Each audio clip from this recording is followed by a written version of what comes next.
Good evening, everyone. Hi.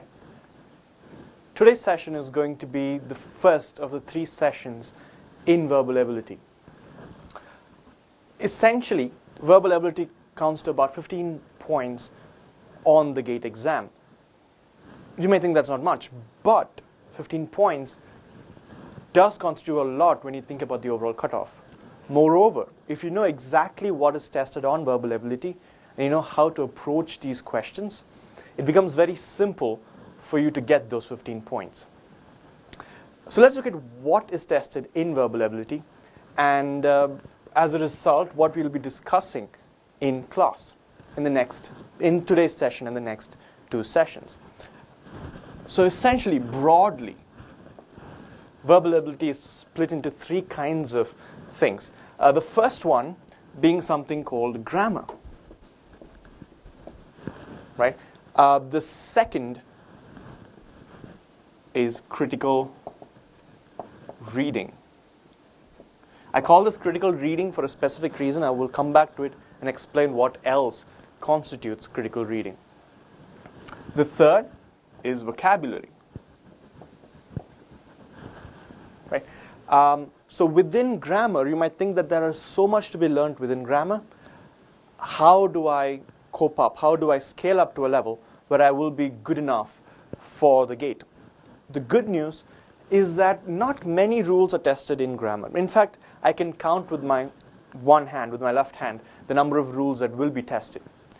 The concepts will take a little bit of time, but not too much. I should be able to cover most of the grammatical concepts discussed or tested on the GATE in this session alone, in this 3 hours. So what do they test predominantly? They test something called parts of speech, right? There's something called subject-verb agreement. There's something called parallelism. There's something called plurality. Those things come under parts of speech. That's one thing. The next major chunk that is tested is something called tenses. And both of them are very integrally tied in together. Right? So what I will do today is I will talk about parts of speech in depth. I'll talk about all the different aspects of the part of speech, why it's important, and then we will talk about tenses.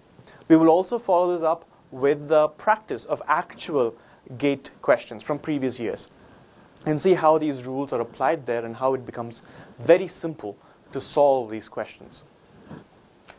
The next aspect is critical reading, right? Within which there is something called critical reasoning. You might think they sound very similar, right? What is the difference between those two? Well, critical reasoning is the way you think about the stuff that you've read. So although you are doing critical reading, you're reading text very critically and very sharply and minutely, you're going to think, you're going to process the information in a different way. Right? That's critical reasoning. Slightly different, requires a little bit more understanding of the text that you're reading. So I'm going to separate that from critical reasoning and call it as a subdivision. Beyond that, we will also see a few logic-based questions. Right? And these will be slightly mathematical. These will be slightly analytical reasoning types, right? Which come under verbal because it involves you understanding the language critically and reading crucially and understanding the critical information well. Right? So those two will fall under this. Within critical reasoning, there are 2 major aspects. There is something called assumption-based questions, and there is something called inference questions. Right? Predominant amount of questions that you see in critical reading will be of the infer-based. So I will be giving you a lot of attention to it. Although the theory involved in inference is not much. It's mostly strategy. It's not really theoretical understanding of anything, right?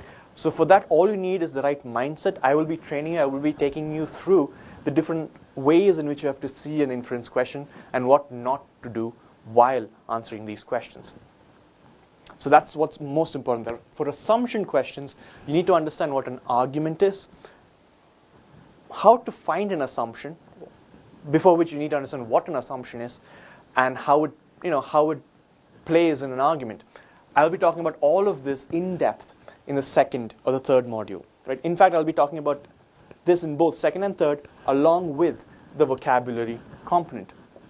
Now vocabulary has a few interesting kind of questions. There are some questions called analogy, there are some synonym questions, and there are some question types where you have to form sentences, right?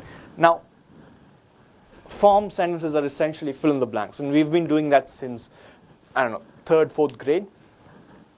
Analogies is a different kind of logic game, but then beyond the logic, what is actually tested is vocabulary, words. How do we deal with words? Well, number one, I will be taking you through ways of learning words properly, right? Many of us just memorize words. That's not necessarily the best way to do it because we don't necessarily understand how to use it in context. And in GATE, they generally test you on usage, how it's to be used in context. So even though you may know the definition, you may have no idea as to how it's to be used in context. So I will show you how to first learn words in context. I will be teaching you a few words with this contextual perspective. I'll be talking about roots and confusable words. More of that later. But essentially, I will be taking you through a huge sum of words. We will be learning them, and also we'll be seeing how to deal with these question types when you do see them. Again, overall perspective, grammar, critical reading, and vocabulary are tested. And more or less, from the past question papers, it's observed that each of them almost carry the same amount of weightage, right? So it's very important that you understand how these work and how they can be applied on the day of the test. So let's get started on today's perspective, on what we're going to see today. We're going to look at grammar, right? We're going to look at part of speech and tenses specifically.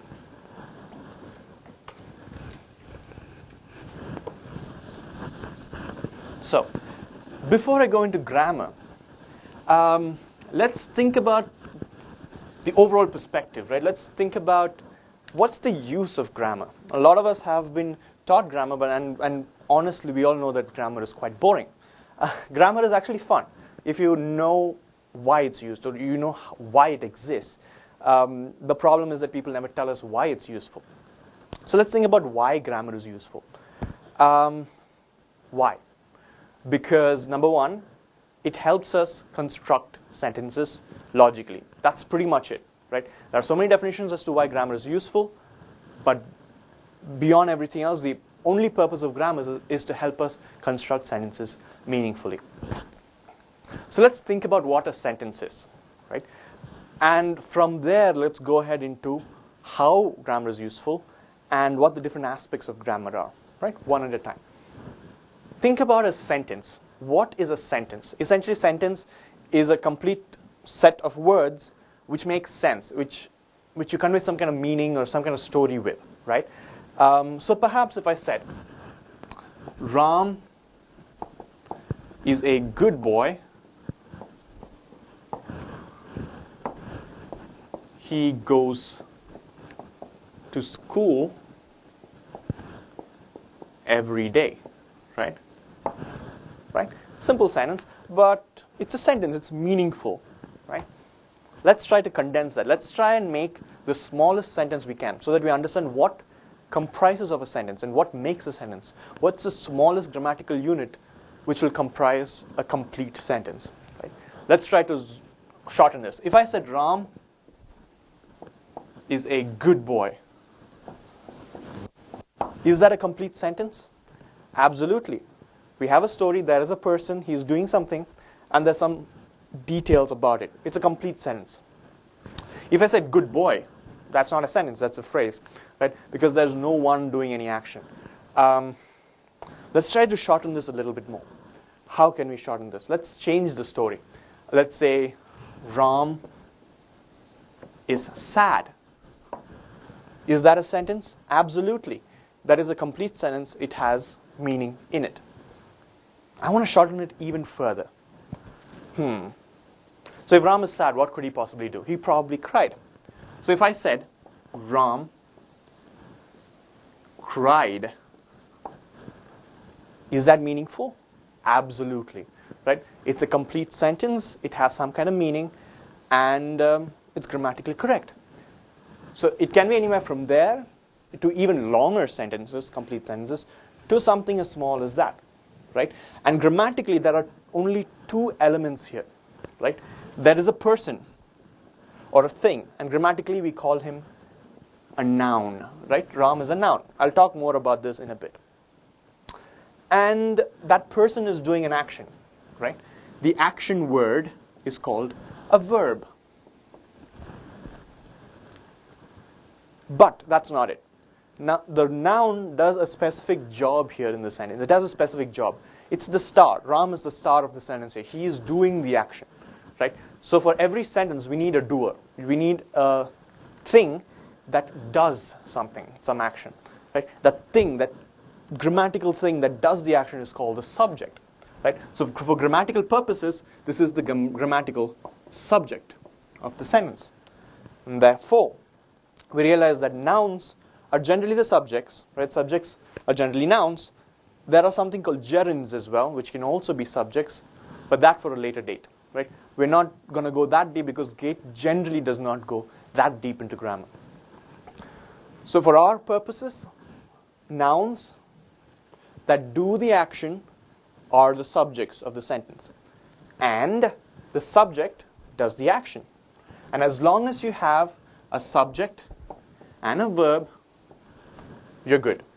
That's a complete sentence, right? You could have additional things. You can have additional parts of a sentence that give more meaning or change the direction of the meaning, but those are auxiliary. You definitely have to have a subject and a verb. If I only have a verb, cried, it's not a sentence. If I only had Ram, it's not a sentence, right? So you need subject and verb, and that makes a sentence. But then you might look at this sentence, Ram is sad, and tell me, there is no verb here. Well, no, there is a verb. You have to know that is, again, I'm pointing this out very early because many people do not know this. Is a verb. It is a form of to be or being, right? To be. I am good. I am being a certain way. That is a verb. That's an action that I'm doing, right? To be, to exist.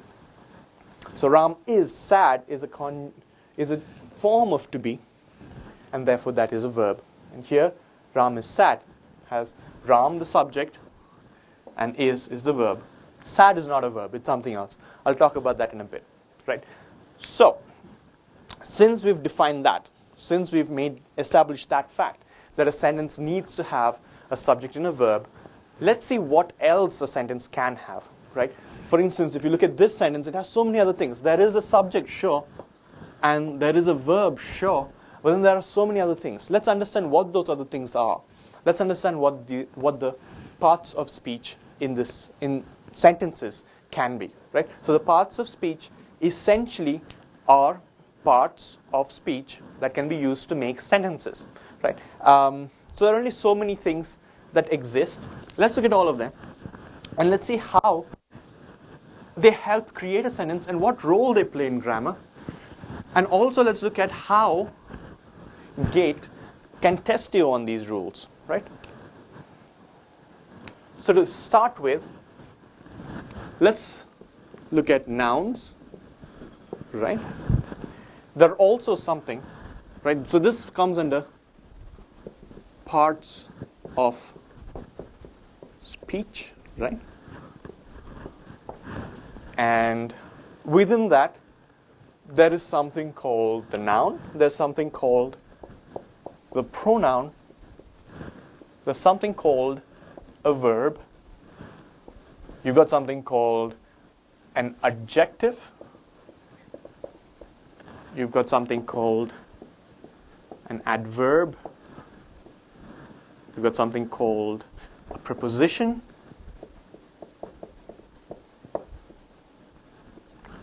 And conjunction. And finally, something called an interjection. Right?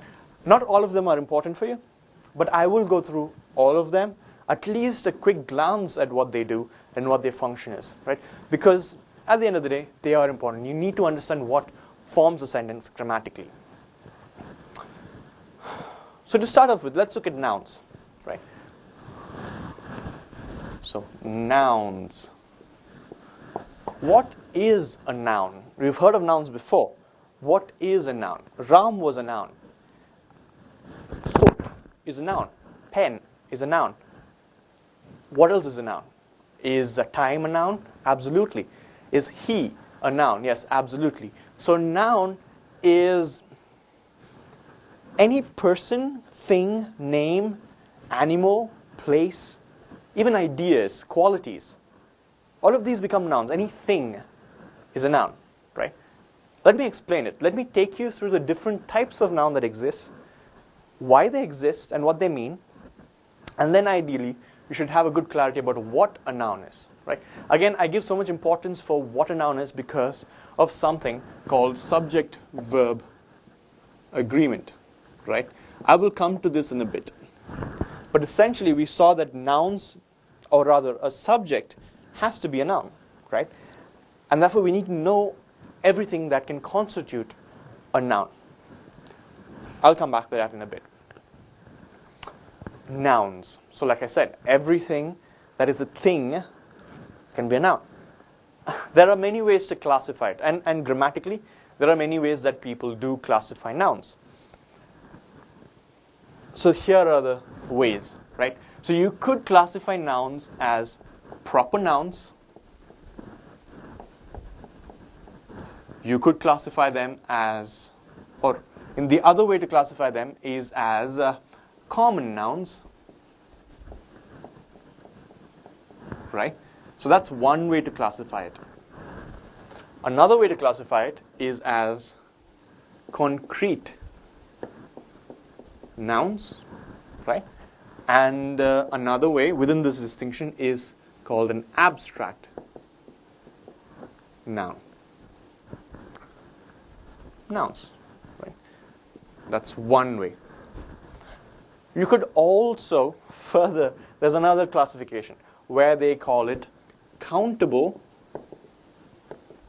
and mass or uncountable nouns, right?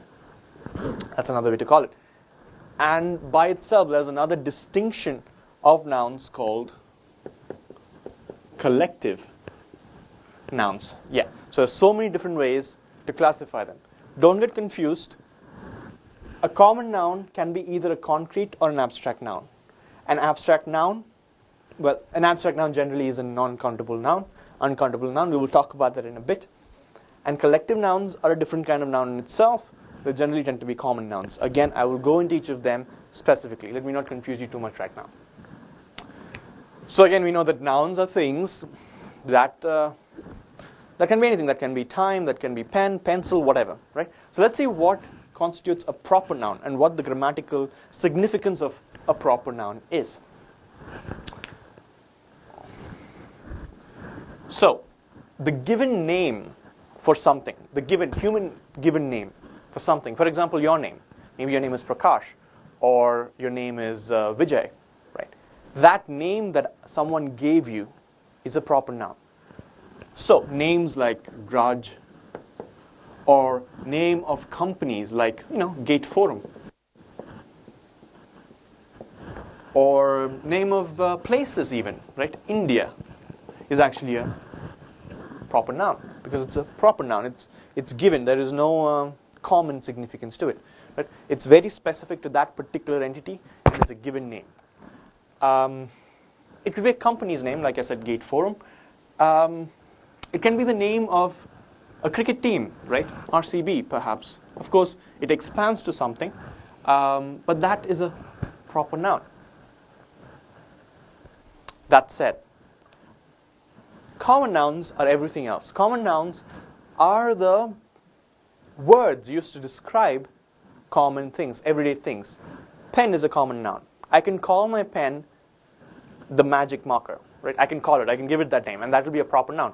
But the fact that it's a pen or a marker is a common noun, the word used to describe it. Quote, common noun. Raj is a human being, right? Human is a common noun. It's a term used to describe something. Gateforum is a company.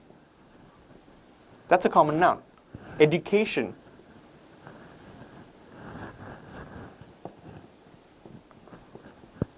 Education, that's a common noun. India, so it's a country. That's a common noun. So terms used to describe something. It's a common noun.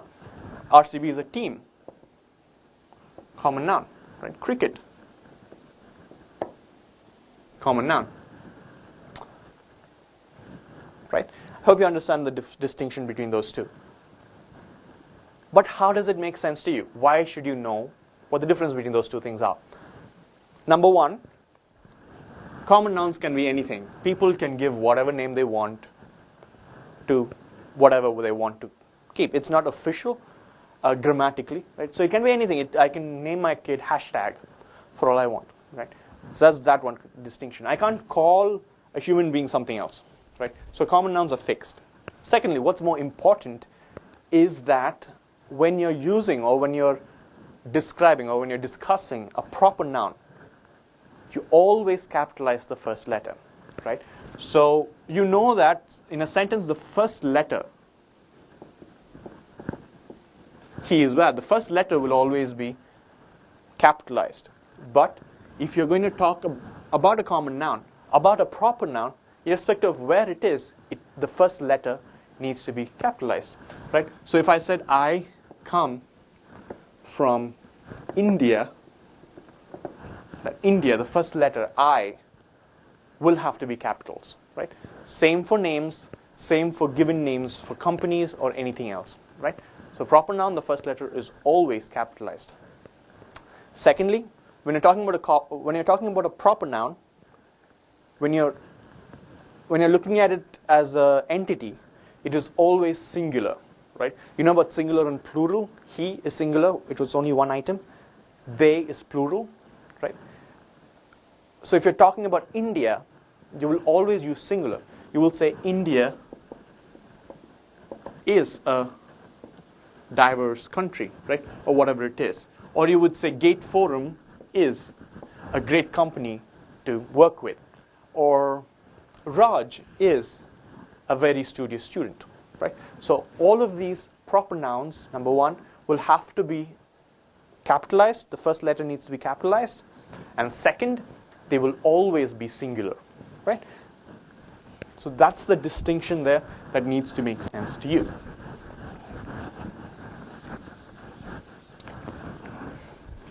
So I'll just put down the differences. Grammatically, always singular, unless you are talking about more than one proper noun together. Ram and Sita went to the mall, in which case Ram and Sita will become plural, or Ram and Sita are going to the mall, right? Let's look at the second distinction. We are going to look at concrete versus abstract. What I mean by concrete is something that's concrete, something that you can touch, feel, smell, taste, right? Your five senses can perceive them through your senses. Pen is a concrete noun. I can touch, feel it, I can bite it, right? I could taste it, technically. Coat again, human being, table, your monitor, your mouse, all these are concrete nouns. I can touch, I know it exists, I can see it, or I can feel it, I can sense it, right? These are concrete nouns. Again, examples, pen, board, table, whatever, right? Your car, your mouse, whatever. All of these are concrete nouns. But there are some nouns which you can't touch, feel, or taste, right? But they're still nouns, they are things. For example, words such as beauty or intelligence or arrogance, anger, hunger. All these, you might say, I can feel hunger, but you don't really feel hunger, you feel hungry. That's a different aspect. That's an adjective. I'll come to that in a bit. But hunger is actually a thing. You could say hunger drives people into doing crazy things. When you look at that sentence, hunger drives people to do whatever, you realize that the star of this sentence is hunger. That's the subject, right? it is a noun. It can do things. What does it do? It drives people into doing things. Similarly, intelligence could drive people into doing brilliant things. Or arrogance drives people into doing stupid things again. Or beauty drives people to taking a lot of risks. Right? Sure, that may not make sense, but grammatically, it does. So therefore, these words, although they are not tangible, although they are not concrete, do act as nouns. And in fact, they are. They don't just act as nouns, they are nouns. They can do certain actions, right? They are qualities, they are ideas, and they are nouns as well. And that's very important to understand. I will talk about adjectives in a bit, because most of you might get confused with adjectives. I'll talk about adjectives in a bit, and I will show you how these are different from adjectives, right? So again, remember words like beauty, intelligence, arrogance, hunger, anger. You can't touch, feel, or taste them with your senses. You are aware of the concept of these things. That's about it, right? And they are nouns. They can do things. They can become the subject of a sentence, right? And they can propagate action. So concrete nouns, stuff you can touch, feel, and taste. Abstract nouns that you can't touch, feel, and taste, but they're still nouns. Grammatically, what's the significance of this? Well, concrete nouns, pens can be plural, right? Boards can be plural. You know about that. But you can't have beauties. Sure, in Indian language you have the word beauties. There's no such thing. Intelligences, that word doesn't exist. Beauty, intelligence, arrogance, these abstract nouns tend to be singular, right? So, beauty, for example, hunger drives people to do crazy things. Hunger here is a singular. Drives is a singular verb. And that makes sense. That's subject-verb agreement. Again, we will talk about that in a bit. Right? So, abstract nouns are also always singular. I will write that down in a bit. Again, if there are any queries, just type them down, and I will address them during the discussion period. Right? So again, abstract nouns, singular.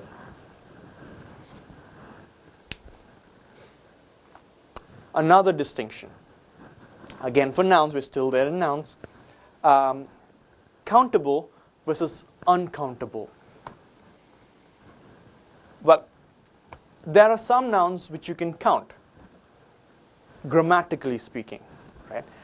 And some nouns that you can't count, again, grammatically speaking. So to clarify this, let me just give you a template sentence which we fill in words with and see whether it's countable grammatically or not countable grammatically, right? So a good way to check is to put it in a template sentence where I could say, I have 3 something, right? Yeah. Or I counted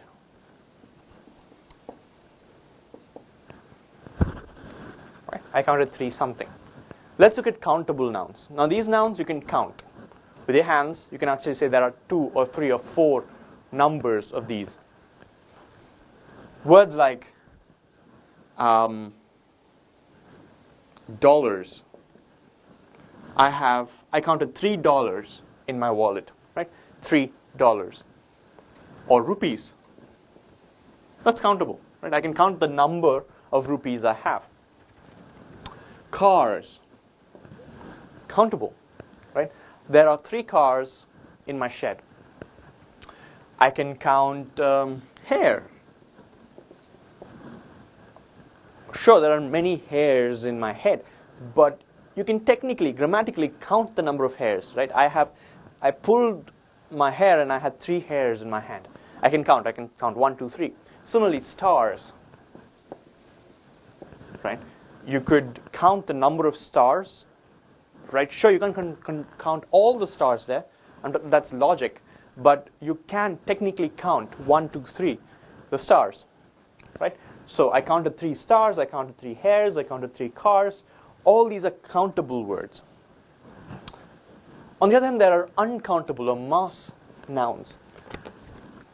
You'd be surprised, but the word money is uncountable. What you'd say, I know the amount of money I have. Sure.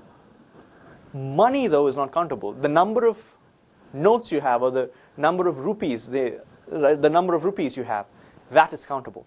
I cannot say, let me put it in that sentence, I counted 3 money. Does that make sense? Obviously not, right? So grammatically, money is not countable. There were a lot of cars on the road, and therefore, there was a lot of traffic, right? So the word traffic is not countable. I can't say there was 2 traffic, 3 traffic. There was either a lot of traffic or very less traffic. Similarly, there was either a lot of money or there was less money. Similarly, if I say space, that's also uncountable. It's a sort of a concept, right? Well, not really, but you can't count space.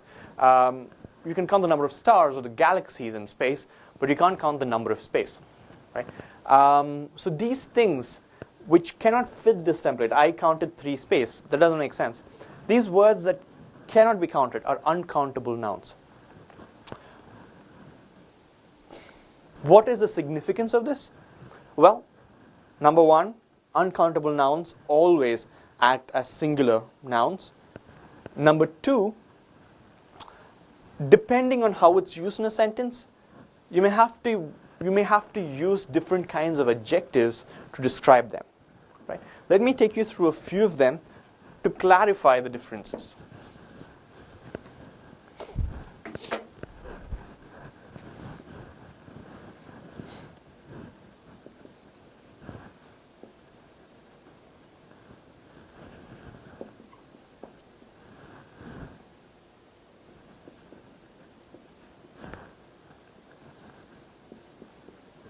Right? There are 2 distinctions there. I'll talk about more distinctions in the later classes. But in a sense, there are a few words to describe countable and uncountable words. For example, I could say there are few dollars, there are fewer or few dollars in my wallet. But you can't say there are less dollars in my wallet. Now, when I'm talking about money, you would say there is less money in my wallet. You would not say there are fewer money in my wallet. You can't. Similarly, the number of dollars I have is low. The amount of money I have is low. Right? So the words used to describe cannot be the same for countable versus uncountable. Again, I will show you the same thing through examples when we come to practice questions. Let's take another example. Let's say cars. Then I have fewer cars than John, or I have few cars. The number of cars that I have is low or less. If I talk about traffic, I cannot say there is few traffic or fewer traffic here. I cannot say the number of traffic there is less. But I can say there is less traffic today than yesterday. And I can say the amount of traffic today is quite low. Right?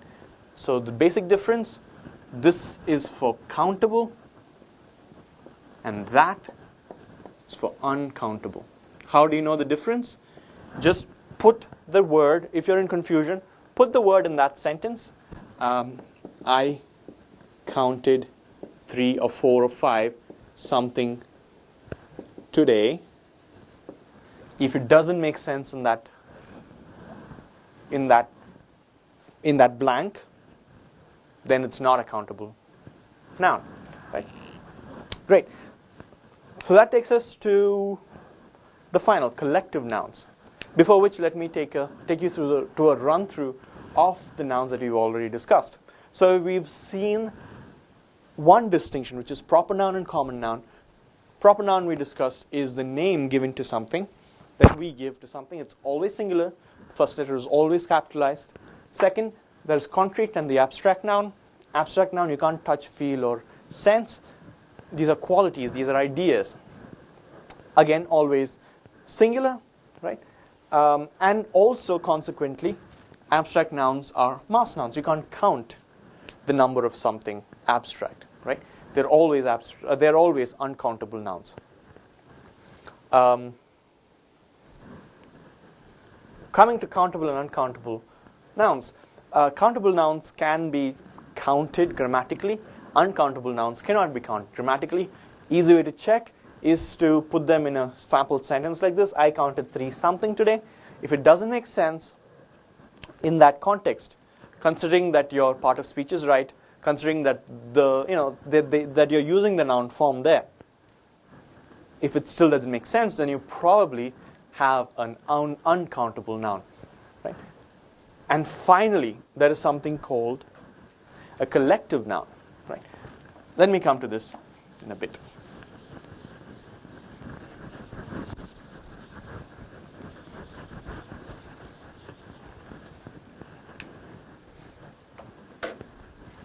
So, let me show you with an example. If I said,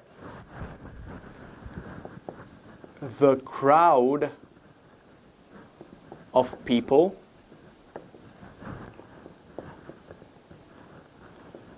quite agitated today. The crowd of people is agitated, or the crowd of people are? Think about it. Crowd constitutes of a lot of people, right? Grammatically, though, crowd is always singular because it's a collective noun. Although it describes, or although it constitutes of many people or many entities, it is considered as a singular. So in this case, the crowd of people is quite agitated, and this is called a collective noun. Few other examples. The class of students, or you can just say the class was quite excited by the news of the postponed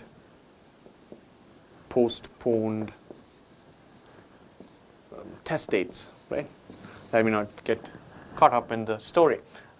So the class was quite excited by the news of the postponed test date. So here, again, your subject, or in this case, the noun which acts as the subject, and the verb there is was, right? And you realize how the class is a singular noun, right? Again, it's a collective noun.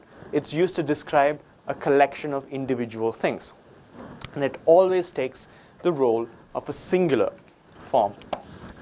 What other examples exist? Well, names of countries. India is a great country to live in, right? We already said that. India is a great country. Again, why? Because it's a collective noun. It consists of many individuals, but you are looking at it as an entity, as an individual entity, right? Collectively. Again, because it is a proper noun and it's a name given to a country, right? That's another reason why it has to be singular. What other examples can I give you?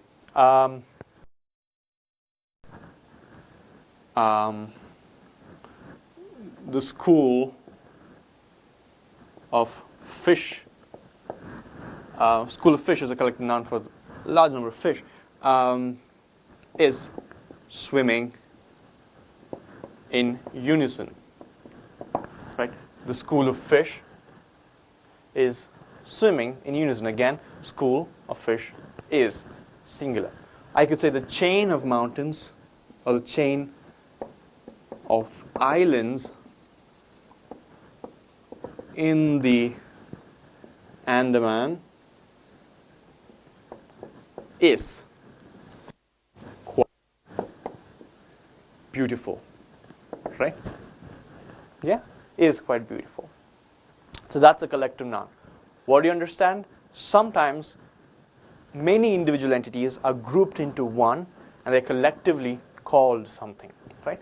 Chain of islands, school of fishes, a class, a crowd, and many other things, right? The name of companies, the name of a team. The team, for example. The team of Indian cricket players is or are quite tired after a 3-day match, right? The team of Indian cricket players is, exactly, because the team is a subject here, and it's a collective noun for a lot of members, and it will always take the role of a singular noun, right? Is therefore the right one. Going back, there are many nouns which may seem like they're plural, but they're actually singular, and those include proper nouns, abstract nouns, which will always be singular, uncountable nouns, which will again be always singular, and collective nouns, which will by themselves be always singular, unless you say the teams something quite tired.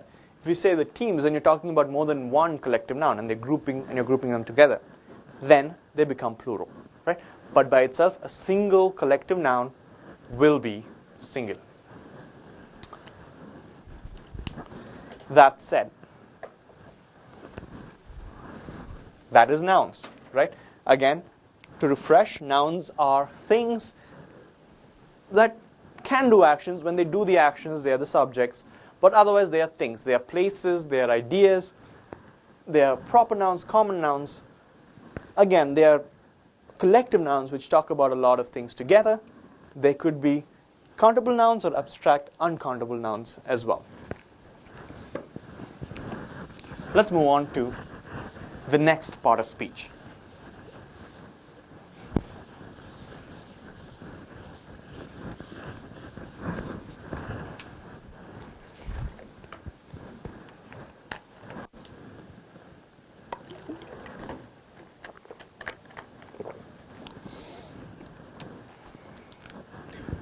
Pronouns.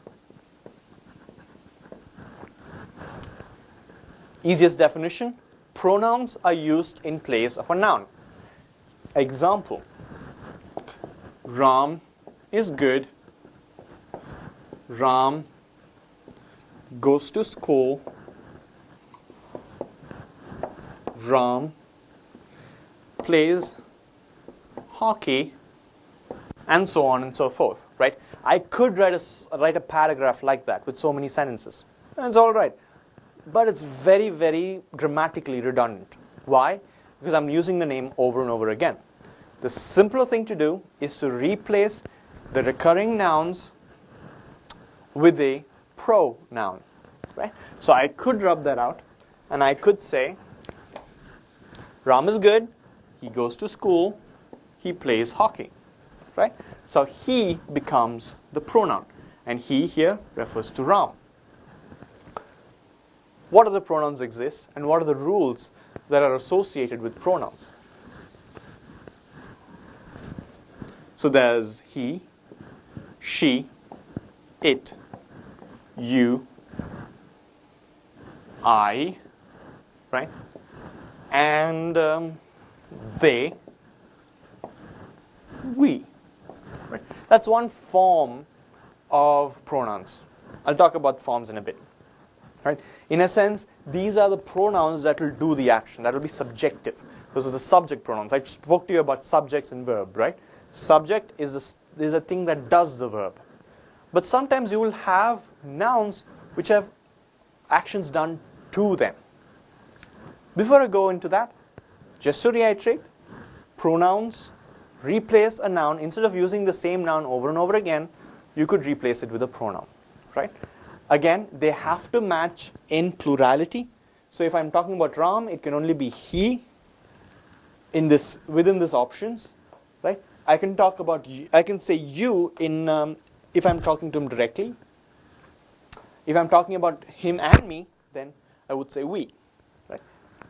But then if I'm talking about Sita, who's a girl, I can't say he, I have to say she. And I can't say they, right? Because she is just one person. If I'm talking about two people, I have to say we, right? Or I could talk about them as you, collectively, right? So one thing that you realize about you is that it's both singular and plural. I can talk about one guy, Ram. I can talk to one guy, Ram, and I can say you have to go to school tomorrow. Or I could talk to an entire class of students and say you have to do your homework tomorrow, right? So it takes the role of both singular and plural. And we will see how that, reacts with a verb in a bit. So that's one concept. That's just one part of the pronouns, right? Let's look at the other types of pronouns. For that, the best way to do it is to look at them in a sentence. Right? Let's see how that works. Let me look at a sample sentence. Ram threw a ball at Sita. Right? What are the nouns here? Ram, ball, Sita. Right? Let me, get rid of the ball because for me it's not very important for the point I'm trying to make. Right? But yes, it is a noun. What is the verb here? We said that there has to be a verb. Threw. Right? He threw a ball, and that's the verb. What is doing the action? Ram is, and that's the subject. But think about Sita. What is being done? What is happening to Sita? The ball is being thrown at her. Right? There's an action being done to her. She is not doing the action, but an action is being done to her. Now, when a noun has an action being done to it, grammatically it's called an object. So in one side you have the subject, and the other side you have the object. Right? How does this make sense to you? Why is it relevant to you? Well, number one, if I have to use pronouns to describe these, I have to use the appropriate form of pronoun. Right? So if I were to say, if I have to use Ram, I have to say he threw the ball at Sita, or he threw the ball at her. Right? If I were to change this to Sita threw the ball at Ram, then it becomes she threw the ball at him. Right? See how he changes to him. So the subjective form of he is, he, and the subjective pronoun is him. Similarly, she is a subjective pronoun, and her is the objective pronoun. Let's look at the other pronouns, shall we? In case of she threw the ball, let's say she threw the ball at a group of people, right? She threw the ball at them. Yes? And in return, they took the ball and they throwed it at. So they threw the ball. They. See how it changes from them to they. So they is a subject, them is the object. So they threw the ball at her. There are a group of people, again, who are throwing the ball, but then it includes me. Right? So I'm going to say we threw the ball at them, or I could say you. You doesn't change. You will remain constant whichever side it is. Right? So I can say you threw the ball at them,